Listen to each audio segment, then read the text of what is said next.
E aí, meus irmãos, que Deus abençoe poderosamente a vida de cada um de vocês. Eu quero trazer uma palavra aqui para abençoar a sua vida. Talvez você tenha pedido a Deus uma bênção, uma resposta, uma solução. E Deus, Ele quer de cada um de nós uma contrapartida. E essa contrapartida não é necessariamente dinheiro, bens materiais. É uma virada de chave que eu e você temos que fazer para acessar essa bênção. E eu meditando na palavra, algo que me chamou a atenção é que quando nós pedimos uma bênção, Deus ele manda a forma de nós acessarmos essa bênção. A bênção ela já existe, nós que temos que acessá-la. E eu acesso de qual maneira? Oferecendo uma contrapartida para Deus. A palavra que fala no livro de Mateus 18, a partir do 21, conta a parábola do servo que não queria perdoar. E aí, antes de meditar nessa palavra, eu cheguei à conclusão que a melhor coisa que alguém pode nos fazer é nos decepcionar, é nos causar uma dificuldade que gere em nós a condição do perdão. Ou seja, se alguém me magoa, se alguém me trai, se alguém me frustra, me decepciona, aquilo ali é uma forma de Deus dizer: se você virar essa chave, você vai acessar a sua bênção.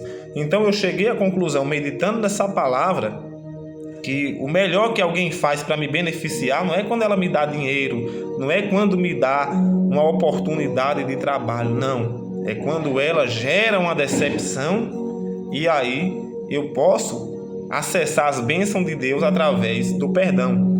Veja o que a palavra diz. Então, Pedro, aproximando-se, perguntou a Jesus: Senhor, até quantas vezes eu tenho que perdoar?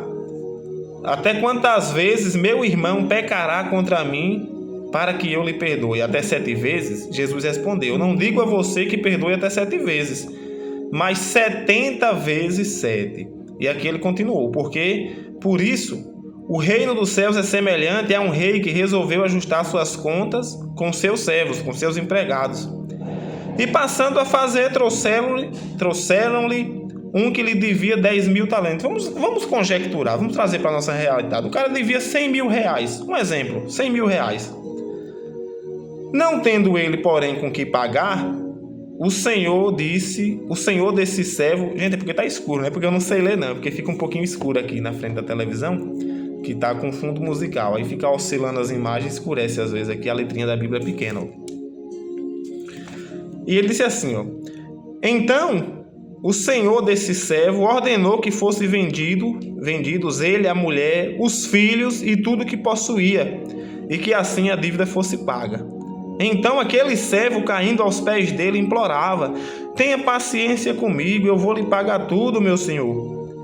E o senhor daquele servo se compadeceu e mandou embora e perdoou a dívida. Veja bem. Saindo, porém, aquele servo encontrou um dos seus conservos. Aquele que foi perdoado era empregado, mas ele também tinha empregado.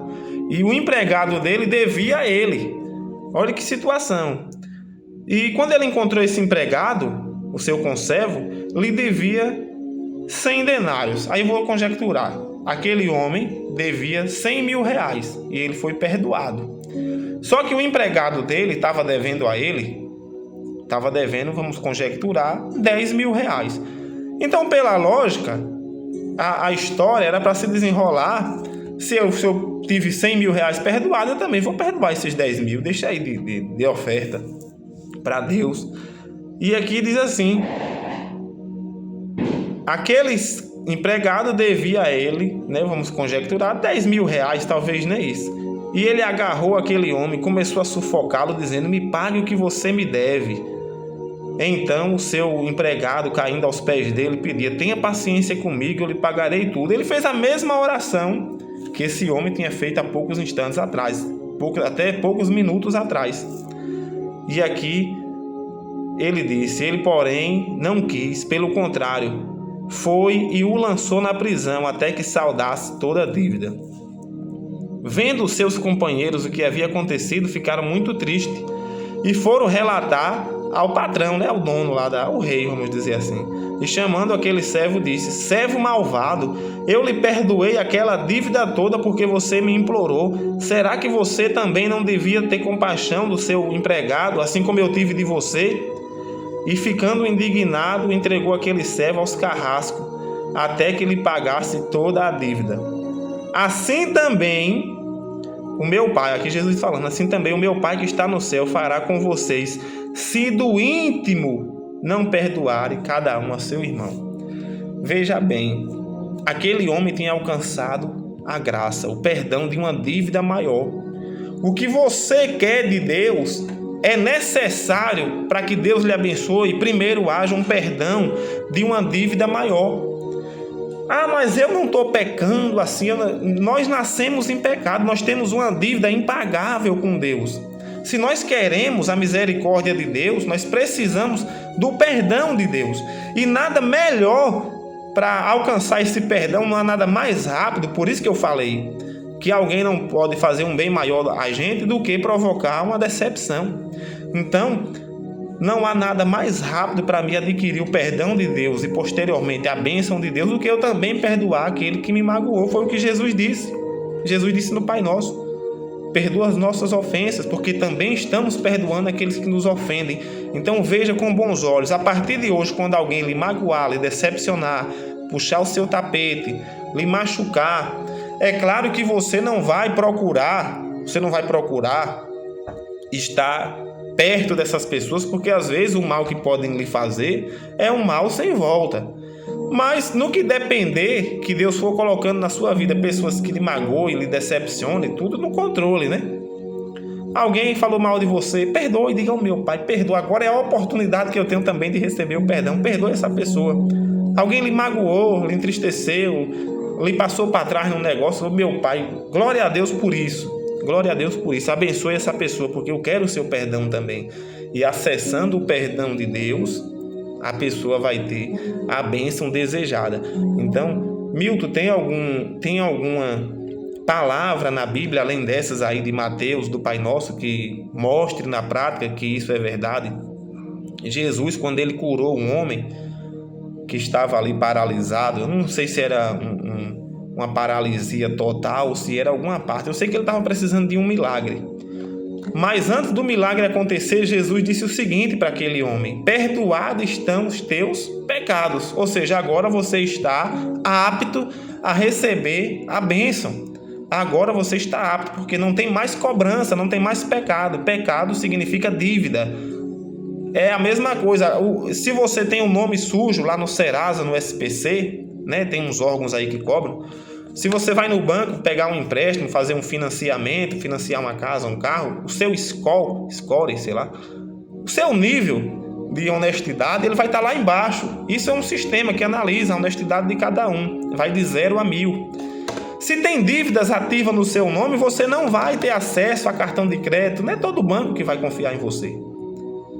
Você não vai ter financiamento, você não vai ter direito a essas coisas. Mas quando você paga a dívida, deixa seu nome zerado lá, limpinho, sem pecado, sem dívida nenhuma, seu score começa a subir, vai chegar lá a quase 1000, aí você volta no banco e o banco diz: agora sim você tem acesso a uma infinidade de opções aqui de serviço, de financiamento, de empréstimo, cartão de crédito, porque seu nome está limpo. No reino espiritual não é diferente.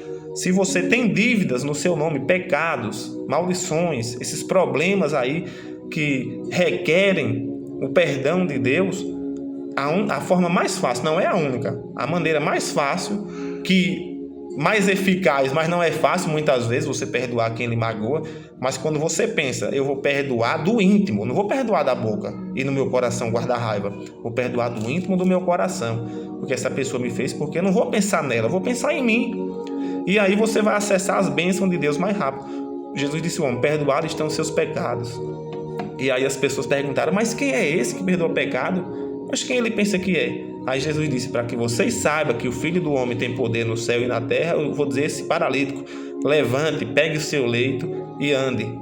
Faça o sobrenatural, porque levantar, vamos dizer, aquele homem podia levantar, com dificuldade, um paralítico, ele tenta aqui, agora pegue o seu leito, ou seja, faça um esforço, mostre que não foi qualquer levantar, que você realmente está curado. E é isso que Deus quer fazer na minha vida, na sua vida, fazer com que todos vejam a glória dele nas nossas vidas. Mas para isso devemos estar com a conta limpa, sem pecado. E a única maneira de ter pecados, não é sem pecado, é pecados perdoados.